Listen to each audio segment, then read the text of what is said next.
Marcelo, deixa eu fazer uma pergunta. Qual que você acha que no mundo hoje, de uma forma global, qual é a área quente da matemática? A minha, claro. Não duvido.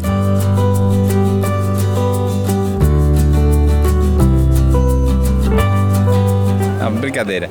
Eu acho que há muitas áreas quentes e a matemática tem uma coisa muito legal que é essa divisão em áreas é artificial.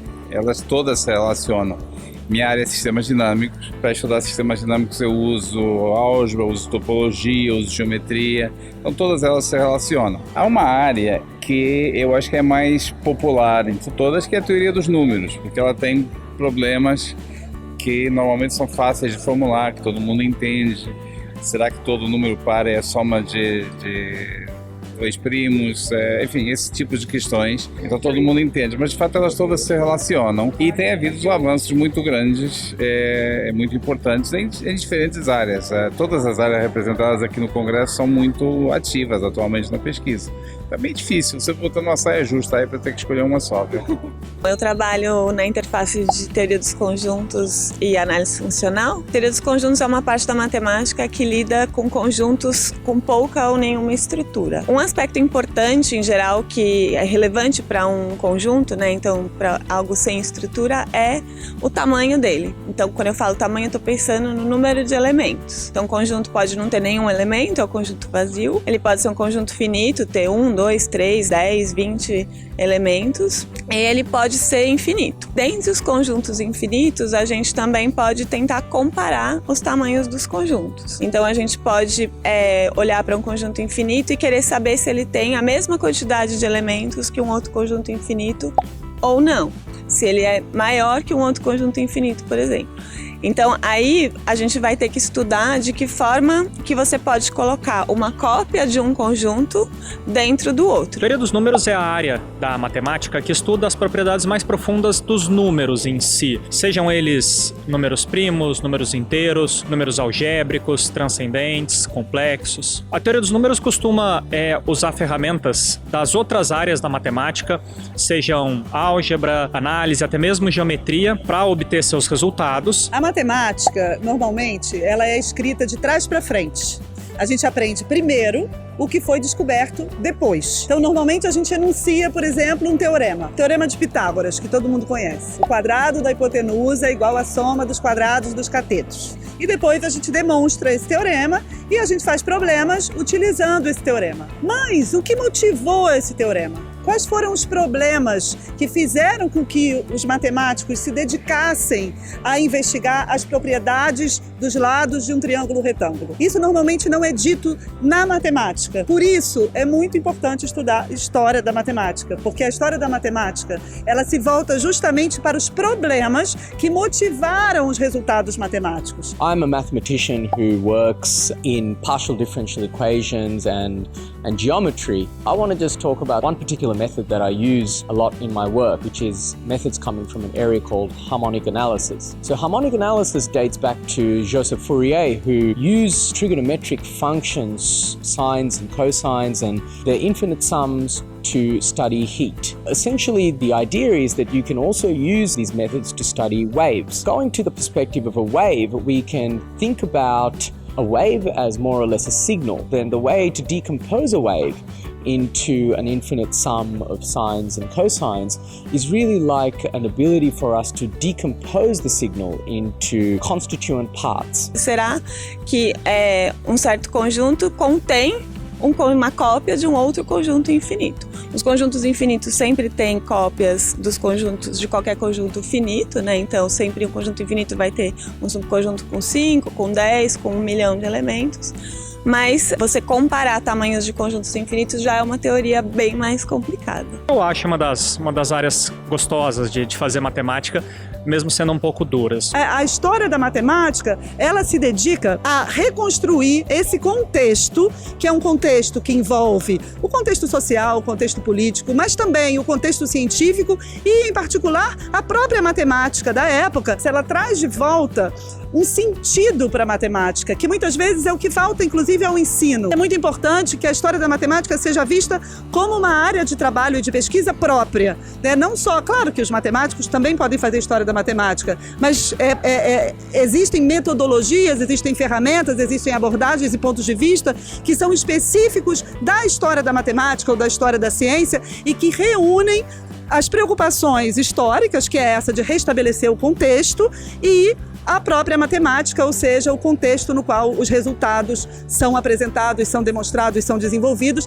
e as ferramentas, as definições, enfim, todo o ferramental matemático utilizado nessa enunciação dos resultados. Matemática pura, aplicada e engenharia, o que distingue eles, né? Então tem essa questão da matemática pura ser uma coisa mais quase que artística, aí você tem a engenharia, que é uma coisa extremamente aplicada, então você tem já um problema e você tem o que a gente chama de uma caixa preta que vai resolver aquele problema. Então lá dentro já tem uma série de coisas prontas que você vai usar como um instrumento mesmo para resolver um problema. Agora, quem constrói essa caixa preta? Quem constrói e melhora essas ferramentas que vão ser usadas pela engenharia ou por outras áreas de aplicação?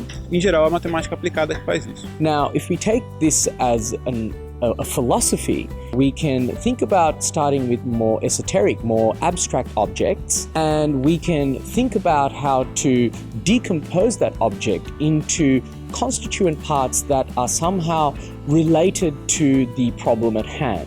So, in some sense, the purpose of modern or the philosophy of modern harmonic analysis is to envision the objects that we study with it more or less as a signal. And then we want to decompose it as a signal, just as Joseph Fourier did. Geometria e topologia são duas áreas da matemática que têm uma existência própria e uma via de desenvolvimento independente, mas que estão estritamente relacionadas. Não dá para fazer geometria sem topologia e vice-versa. Para entender a diferença entre esses dois conceitos norteadores da matemática, vamos pensar que a topologia é o estudo das formas no espaço, independentemente de distância, ou seja, eu só estou interessado nas propriedades dos objetos que se conservam quando eu deformo, como se eles fossem feitos de uma membrana de borracha, por exemplo. O exemplo mais conhecido é o da caneca e o da rosquinha. A gente diz que o topólogo não sabe qual ele tem que beber e qual ele tem que comer, porque uma caneca feita de uma membrana de borracha pode ser achatada e deformada numa rosquinha, preservando apenas o buraco da alça. Esse buraco é uma propriedade topológica. Ele é invariante quando eu altero a disposição dessa superfície no espaço sem cortar e nem colar. A palavra vem do grego, né? Geometria quer dizer a terra e a metria é para medir a terra, certo? Então todo mundo já percebe que a geometria tem muito a ver com a natureza, com o mundo onde a gente vive. Por outro lado, a geometria se interessa precisamente pelo estudo quantitativo e a mensuração desses objetos. Então faz toda a diferença do mundo como eles estão posicionados no espaço. Uma propriedade geométrica e que é muito sensível à conformação do espaço é a medição de ângulos. Nota, por exemplo, um plano e uma calota esférica podem ser produzidos com uma membrana de borracha. Basta eu pegar uma membrana plana e colocar na superfície de uma esfera. No entanto, se eu olhar a soma dos ângulos internos do triângulo, a gente sabe da escola que a soma dá 180 graus no caso do plano, mas na esfera eu posso facilmente cozinhar um triângulo que vai até o Polo Norte, no qual os dois ângulos com o Equador já somam 180 e eu tenho um excesso, que é inteiramente devido ao fenômeno da curvatura. A geometria, então, é o estudo de objetos com curvatura e ela se relaciona com a topologia através de mensuração de curvaturas ao longo da formação de buracos. Como é que é a pesquisa de um geômetra hoje? Tem várias áreas da geometria, né? Tem a geometria referencial, tem a geometria algébrica. Todas elas fornecem um modelo para algum sistema físico. Vamos supor que a gente estude um problema de mecânica, tá? Aí imagina que você tem um pêndulo, né?